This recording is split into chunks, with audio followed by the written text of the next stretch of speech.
Backyard Science. My name is Marilyn. I work at the Marine Branch of the Monterey County Free Libraries, and today we will be looking at some flashing phytoplankton. You might have heard of the blue glow or flash in the waves that happened in mid-August. This was called by a species of phytoplankton flashing. These flashing phytoplankton were in our Big Bay backyard in Monterey Bay, and we will learn about how important plankton are to the ecosystem and what makes phytoplankton flash. First of all, the word plankton comes from the Greek word planktos, meaning wanderer or drifter. Now, plankton is basically anything in the ocean that is moved by the waves and can't really move in any significant way on its own. Some of these organisms can move, but it's very minimal, and again, most of their movement is governed by the currents and waves and tides. Plankton is a big group that encompasses everything from microscopic animals like phytoplankton, which are plant plankton, zooplankton, and bacterioplankton, as well as others. Others in the plankton group are larger, including jelly species, ctenophores, salps, pelagic tunicates, and even shrimp-like krill. Some species groups spend their entire lives as plankton, while some only spend part of their lives as planktonic juveniles. Some of these are marine crabs, coral, and snails, which are animals that disperse around as plankton and then they settle out when they reach their adult forms.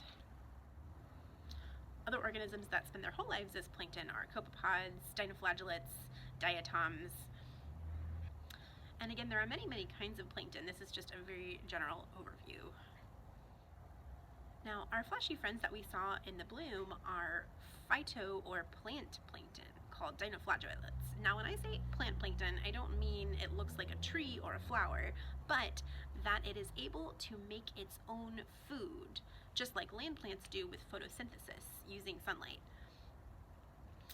Some species of phytoplankton photosynthesize chlorophyll like plants on land. These are called autotrophs. Auto meaning they do it themselves, like you drive an automobile. Or in the word autonomous, meaning self-contained. So these animals that use light are photoautotrophs. So photo for light, autotroph for they get their food themselves.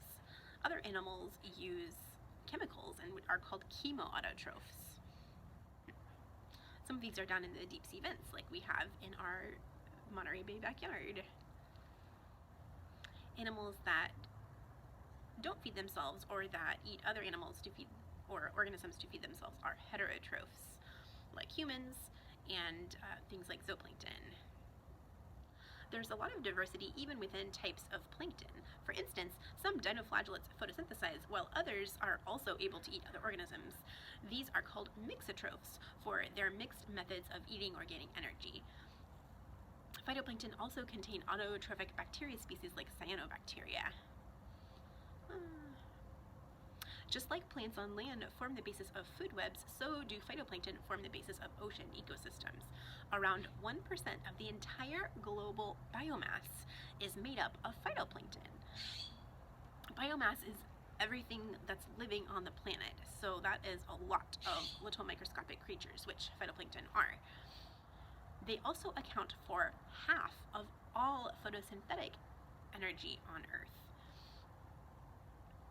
Most phytoplankton need sunlight to survive, so they mainly reside in the top ocean layer known as the euphotic zone. They are food for microscopic zooplankton as well as macroscopic zooplankton like krill, which baleen whales then eat. This is an example of a very short food chain from phytoplankton to krill to whale.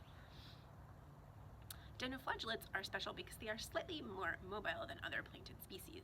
They move by whirling using their flagellum, which are these whip-like appendages that kind of extend away from their bodies and that they use to move. Again, this is a type of phytoplankton that encompasses a very wide range of genuses and species. So even though they might have slightly different body shapes, they all have that flagellum that they use to move, and that's why they're called dinoflagellates. So the big question, why do they flash like we saw in the August waves in Monterey Bay? They bioluminesce using scintillons containing a combination of enzymes and chlorophyll that interact and flash when the dinoflagellate is disturbed. This is called bioluminescence, and it means that it is light that comes from a living creature. Many deep-sea species bioluminesce for a variety of reasons. Some examples are the lure that an anglerfish uses for prey, and some squid species that flash to distract predators or attract mates. Land examples are fireflies that flash to attract mates as well. In dinoflagellates, it's mainly a defense mechanism to startle predators away. When the dinoflagellates are startled, like in the waves that we saw in August, they flash. Other things that can cause this agitation are boat propellers, kayak paddles, and really anything that you can think of that agitates the water. Now, dinoflagellates and other kinds of phytoplankton can flash at any time, but individually, you're not going to see these little tiny brief flashes of light.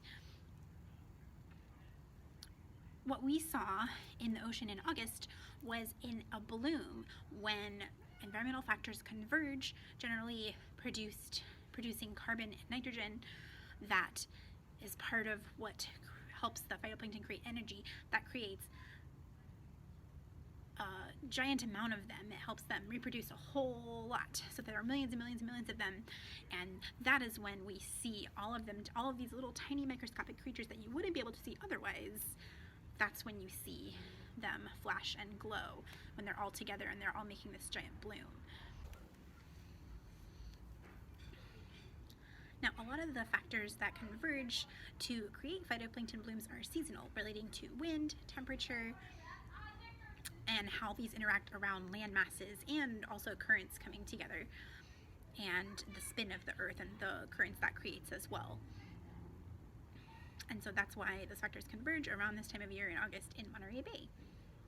And these types of convergences also happen in other places around the globe as well. As always, as with many of the other species we've talked about, human-induced climate change is affecting phytoplankton presence in the ocean. Whether or not it's creating too much or too little in certain areas, it does affect the many organisms that eat phytoplankton or that can be susceptible to the harm that too many phytoplankton can cause, such as when they are so plentiful that they block the sun from species, or if they poison certain organisms like mussels and clams. We think this bloom was caused by dinoflagellates of the genus Polycricos, some species of which do eat other phytoplankton. This can actually help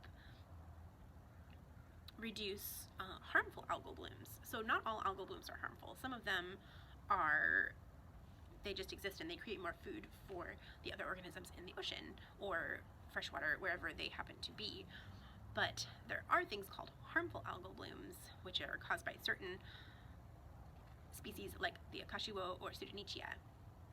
These can create toxins when things eat them, as well as creating kind of soap-like or oil-like discharge that can get on birds' wings that have actually also caused die-offs here in Monterey Bay. Another example of a harmful algal bloom is a red tide, which isn't really red and doesn't really have anything to do with the tides, but it is caused by a kind of phytoplankton. So a lot of studies have been done around harmful algal blooms and phytoplankton in general, and I'm sure that they will continue to be done. This field is called biological oceanography because it looks at the living things that live in the ocean that are microscopic and are moved by the ocean waves and currents and all of the different factors that cause that. One of the most characteristic examples of an oceanographic process that we see is upwelling that takes place in Monterey Bay every springtime.